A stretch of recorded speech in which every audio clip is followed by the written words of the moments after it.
ለእልፍ አላፍ ሙስሊሞች የሂዳያ ሰበብ የሆኑ እስልምናን ያስፋፉ በሀገራችን እስላማዊ ታሪክ ውስጥ ጉልህ ሚና ያላቸው ታላላቅ መሻይኾችና ዑለማዎች ለስማቸው መጠሪያ የሆኑ መልካም ስራቸውን በትውልድ ቅብብሎሽ ያሻገሩላቸውን በበረካቸው በአውራድና በሰለዋታቸው የተጌጡ ታላላቅ ሀድራዎችን ገንብተው አልፈዋል።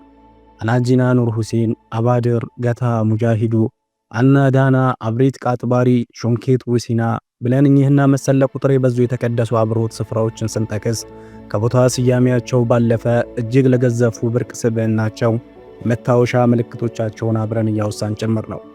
በእነዚህ ስፍራዎች የሸዎቹ የኢልም ማዕድ አለ፣ ሸሪዓ አለ፣ ተውሂድ አለ። በሐረማቸው የአውራድ ጎርፋቸው፣ የሰልዋት ወንዛቸው፣ የበረካ ባህራቸውና የጦሪቃ ሰንሰለታቸው ሕያው ሆኖ ሰርክ ይፈሳል። ብዙሃኑ የሀገራችን መሻይዎች በገጠራማው የሀገሪቱ ክፍል ሀድራና ሐሪማዎችን ቢያቋቁሙም አንዳንዶች ግን ከዋናው ሀድራቸው በተጨማሪ በግብርም ሆነ በይዘት የዋናው ሀድራ መንትያ የሆኑ ቅርንጫፍ ሀድራዎችን በተለያዩ ክፍለ ሀገራት አቋቁመዋል። ለአብነት ያክልም ማዕከላቸውን በቀቤና ላይ ያደረጉት የቃጥባሪ ሸህ በቡታጀራ የገነቡት መስጂድና ማዕከል እስከዛሬ በልጆቻቸውና ሙሪዶቻቸው ተጠብቆ የእነሱ አስተምሮና ሥራ እየተሰራበት ይገኛል።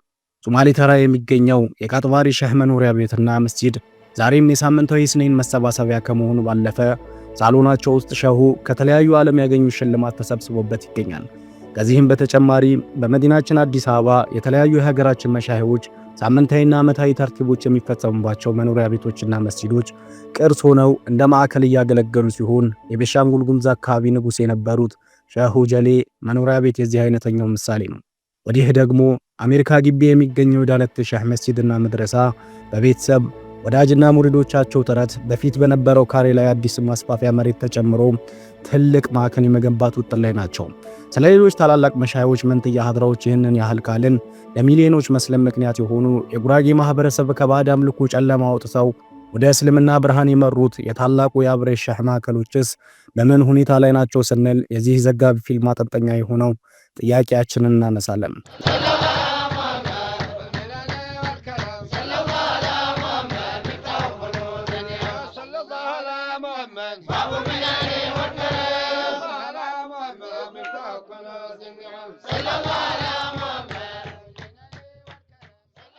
ውድ የአያተል ቁሉብ ተከታታዮቻችን በኦሪሶ ከተማ የሚገኘውና የአብሬት ሸህ ሰይድ አበራሙዝ በገንዘባቸው የገዙት መሬት ላይ የተገነባው የአብሬት ሸህ ኑር መስጂድ በኑረዲን ደሊል አጋፋሪነት ወደ ዱዓ መውሊድም ሆነ አውራድ የማይደረግበትና መገርገቢያም የተከለከለበት ማዕከልነት መለወጡን ከዚህ በፊት በሰራነው ዘጋቢ ፊልም ላይ አንስተናል።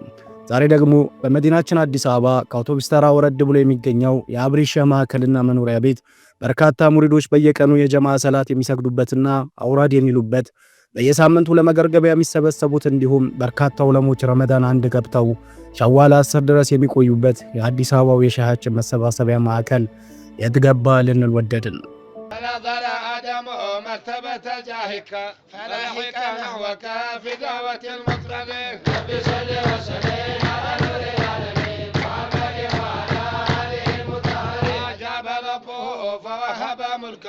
وكسر أجرها في زمر الصابرين بشر وسلم على نور العالمين محمد وعلى آله المطهرين بحواتك بفلك الأفلاك وضياء كونها በመዲናችን በአዲስ አበባ ከአውቶቡስ ተራ ወረድ ብሎ የሚገኘውና በተለምዶ ጠቅላይ ቢሮ ተብሎ የሚጠራው የሰይድ አበራሙዝ ሀድራ 2000 ካሬ ሜትር ላይ ያረፈ ሲሆን በውስጡም ዘመኑን በቀደመ መልኩ የወንዶችና የሴቶች መስጂድ፣ መድረሳ፣ ሳሎን ቤት፣ መኝታ ቤቶች፣ የእንግዳ መቀበያ ወይንም የዚያራ ቤት፣ ሻወር ቤት፣ የውዱና የስቲንጃ ስፍራና ሻይ ቤት ሁሉ አሟልቶ የያዘ መድረክ ግቢ ነበር።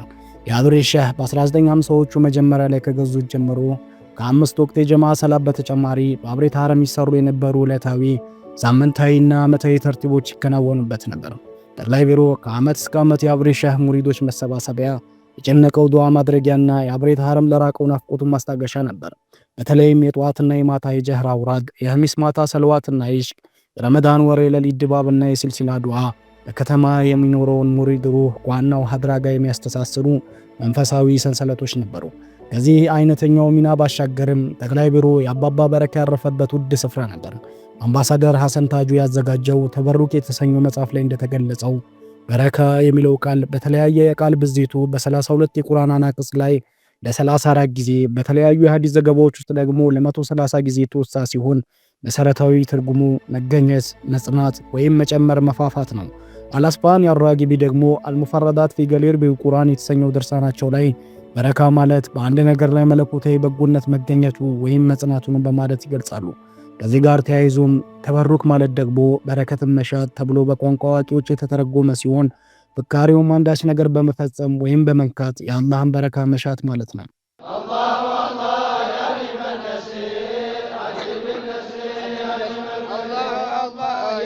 النصير عجل بالنصر يا نعم القدير الله نعم النصير عجل بالنصر يا نعم الله يا نعم النصير ነብዩላህ ዩሱፍ በባርነት ተሽጠው ወደ ግብጽ በመሄዳቸው የነብዩላህ ዩሱፍ አባት የሆኑት ነብዩላህ ያዕቆብ የልጃቸው መጥፋት ሐዘናቸው በርትቶ የዓይናቸውን ብርሃን አጥተው የነበረ ቢሆንም ቅዱስ ቁርአን በሱረቱል ዩሱፍ እንደሚተርከው ይህንን ቀሚስ ይዛችሁ ሂዱ በአባቴ ፊት ላይም ጣሉት የሚያይ ሆነ ይመጣልና በማለት ነብዩላህ ዩሱፍ ወንድሞቹን በማዘዝ በቀሚሱ በረካ የነብዩላህ ያዕቆብ አይን መዳኑን እንዲህ ሲል ይገልጻል።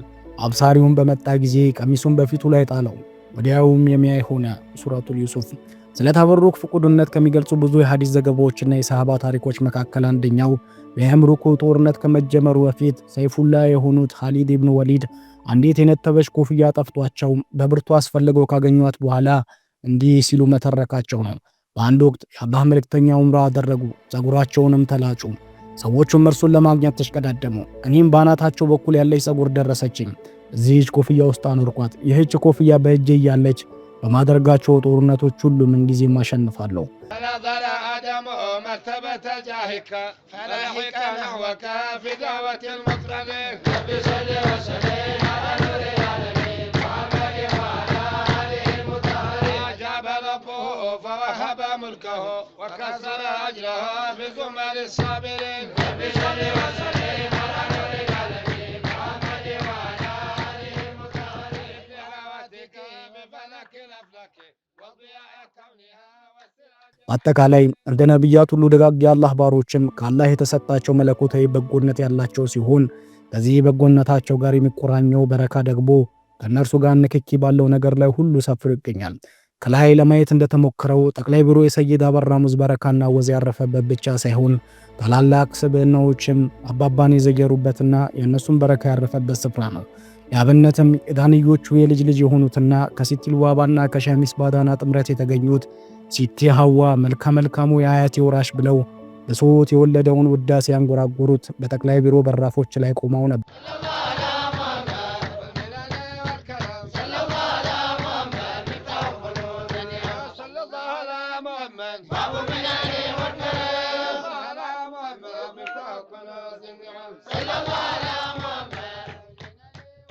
የጀማ ንጉስ የሙጃሂዱ ልጆች ሼህ ሲራጅና ሼህ ሰይድ ተጣልተው የአብሬሾዎች ያስታረቋቸው በዚሁ ጠቅላይ ቢሮ ዋና ቤት ነበር። በእርቁ ስምምነት መሰረትም አብሬቲ የሼህ ሰይድን የጀማ ንጉስ የቦታው አምስተኛ ሐሊፋ አድርጎ የሾማቸውም እንዲሁ ጠቅላይ ቢሮ ላይ ነበር። የሰይድ መሐመድ ሻፊ አራተኛ ልጅ የነበሩት ሻህ ሐሰን ሽሊላ የአሩስ አልሐድራ ሰይድ አበራ ሙዚየሙ ሚን አዝመራ አጊስማ ፊ ዱንያ ወልኹራ ኢስቱራ አበራ ሙዚየም ነቢ እንደራሴ አይገባም ነበር ሊጠራው ምላሴ ታንቱ ላይ እርዳታ ከጅላኑ ነፍሴ ስጦታው ራቀና ደከምሽ ፈረሴ አልዘልቀውም ማለች ወስኩን ተራራ አላህና ነቢ አደላድለዋቸው የአራም ኩፊታ አጥልቀውላቸው የስልስላ ሸጀር አበበ በሳቸው ትልቅም ትንሽም መጣ ወደሳቸው ለስሩ ሊጠለል እስላምም አማራ ብለው የአስራሩን ባህር ያወደሱት እነዚሁ ነበር። ጓጉሩ ሐሊፋ ሼህ ሲራጅ ጓጉራ አባ ስበር ትልቅ ትንሹን ሴት ወንዱን ሽማግሌ ጎልማሳውን አንቺ ማለት ለምዶባቸው የአብሬሾዎችን ለመዘየር አቅንተው ኖሮ አንቺ ምላሴ አደራሽን ከጌታዬ እንዳታጣይም በማለት ሸዎቹ ፊት ቁጭ ብለው ምላሳቸውን የተማጸኑት በዚሁ ዚያራ ቤት ነበር።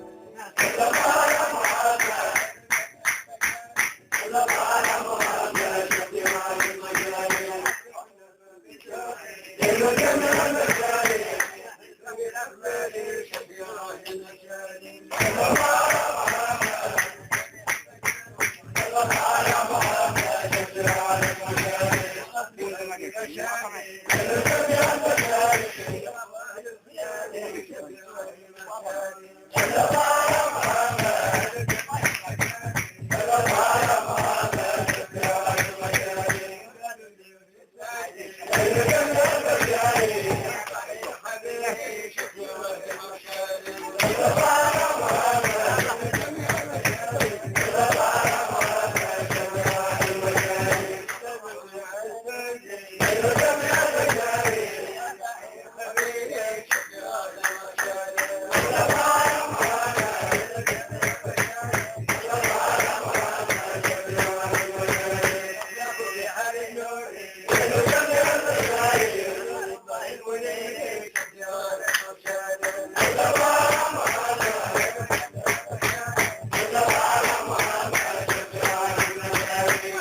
አንድ ጊዜ ሼህ መሐመድ ዘይን ዳንዩስ ሳሊስ ከዳና ወደ አዲስ አበባ መጥተው በኒ ሰፈር ኑር መስጂድ ገቡ። ሐጂ አህመድ ዳሊቲም እዛው ኑር መስጂድ ነበሩ። በጥሩ ሁኔታ ተቀበሏቸው። በኋላም የአብሬት ሻህ ጋር ውሰዱኝ ብሏቸው ወደ አብሬት ሻህ መኖሪያ ቤት ጠቅላይ ቢሮ አቀኑ። አብሬትዬም ጠቅላይ ቢሮ የዚያራ ክፍላቸው ውስጥ ነበሩ። ገና ሼህ መሐመድ ዘይን ዳንዩስ ሳሊስ የዳናው ሶስተኛ ኸሊፋና ሐጂ አህመድ ዳሊቲ ወደ ክፍሉ ሳይገቡ አብሬትዬ አስቀድመው ቆመው ጠበቋቸው። ከገቡ በኋላ ሐጂ አህመድ ዳሊቲ ለአብሬትዬ ሼህ መሐመድ ዘይን ዳንዩስ ሳሊስን የዳናውን ይዤ መጥቻለሁ ብለው ሲሉ ሼህ መሐመድ ዘይን ዳንዩስ ሳሊስ ሐጂ አህመድ ምን ነው ዛሬ እርሶንና እሳቸውን አስተዋዋቂ ሆነው ብለው አሏቸው። አብሬትዬም እኛንማ የሚያስተዋውቀን የለም ብለው ሼህ መሐመድ ዘይንን የዳናውን ሶስተኛውን ኸሊፋ ያቀፏቸው በዚህቹ ታሪከኛ ቤት ውስጥ ነበር።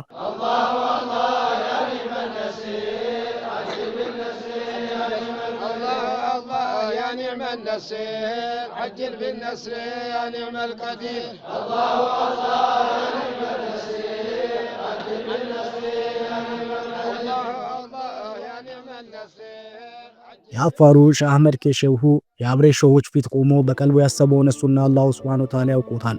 ወድቆ ባለበት ሳይነሳ ያ ሼህ ብሎ ተጣራ። ሸሆችም ለበይክ አሉት።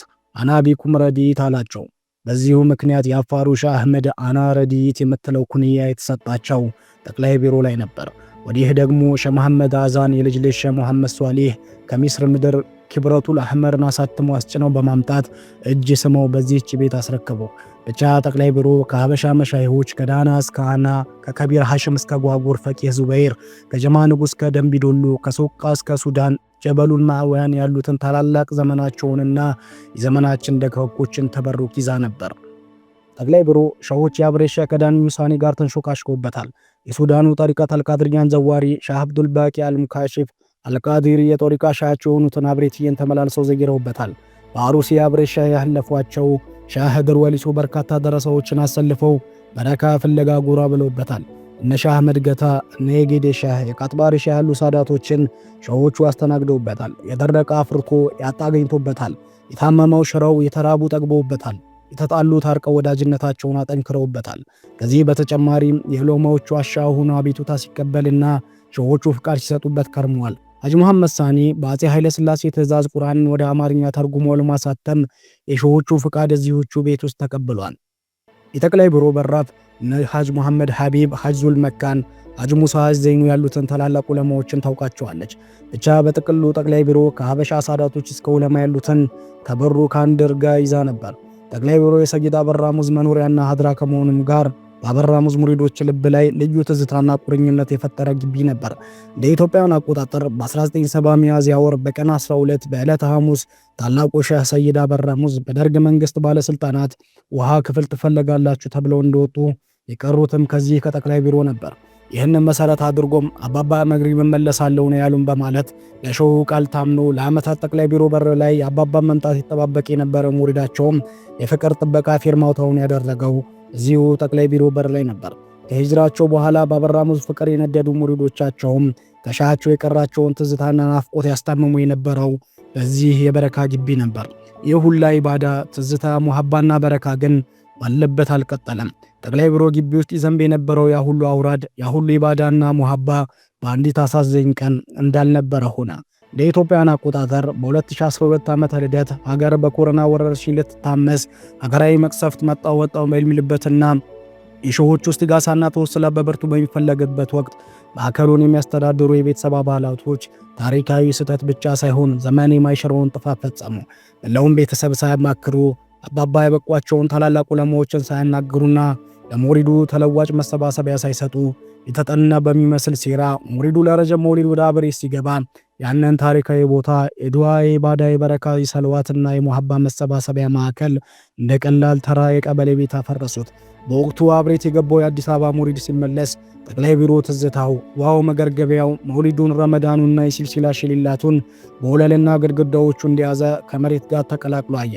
ታላላቅ ሙሪዶች፣ አባቶች፣ መሻይሆች፣ ሽማግሌዎች፣ ወጣቶችና ህፃናት ከአባባ ጣፋጭ አንደበት ዋዝ የሰሙበት ያንን ፀሐይ የመሰለ ኑራይ ይንዛታቸውን ያዩበት የትውልድ ቅርስና ታሪክ በማናለኝብኝነት አፈር ሆነ። ዛሬ ጠቅላይ ቢሮ ጋር ብትሄዱ የምታገኙት ያ የትላንቱ የአባባ ሙሪዶችን አይደለም። ያ የጀማ ሰላት መገርገቢያና አውራድ በቦታው የለም። በሱ ቦታ በጅምር የቀረ የህንፃ አጽም ቆሞ አሳዛኝ ትዝታን ይቀሰቅስባቸው።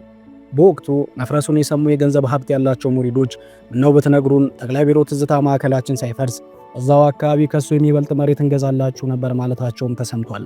ከዚህ በተጨማሪም በፈረሳው ወቅት አንድ የበረካ ምንነት ጠንቅቆ የሚያውቅ ግለሰብ በረካቸውን ፈልጎ የአባባ መኖሪያ ቤትና የመስጂዶቹን በሮችና መስኮቶች እንዲሁም የመኖሪያ ቤቱን የጣውላ ንጣፎች ገዝቶ በክብር ማስቀመጡን ለሰማ ሰው ለጠቅላይ ቢሮና ለሰይድ አበራ ሙዝ ኻድራውን ካፈረሱት የቤተሰብ አባላት በላይ አንድ የሚያውቃቸው ሙሪዳቸው ምን ያክል ቦታና ክብር እንዳለው የሚያሳይ አሳዛኝ ክስተት ሆኖ አልፏል።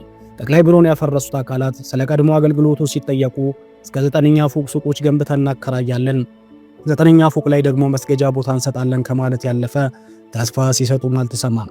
ከዓመት እስከ ዓመት በአብሬት ሐረም ውስጥ የሚከናወኑ ተግባራት ሁሉ የሚከናወንበት ተወዳጁ ሻሃችን ሰይድ አበራ ሙዝ ይኖሩበት፣ ልጆቻቸው ያደጉበትና የቦረቁበት፣ ሙሪዶቻቸው በመሐባ ያሸቁበት፣ በተርቢያ ነፍሲያቸውን የገሩበት ጠቅላይ ቢሮን ነክል ታላቅ ቦታ እንደ ተራ የቀበሌ ቤት ያፈረሱት አካላት እውነት ዋናውን የአብሬት ሐድራን ጠብቀው ያቆዩታል ተብሎ ይታሰባልን? መልሱን ለተመልካችና ማገናዘብ ለሚችል ሙሪዳቸው ትተን የዛሬውን ጥንክራችንን በዚሁ እናበቃለን። በመሰል ጥንክሮች እስክንገናኝ አሰላሙ አለይኩም ወራህመቱላሂ ወበረካቱ ብለን እንሰናበታለን። ሰላም።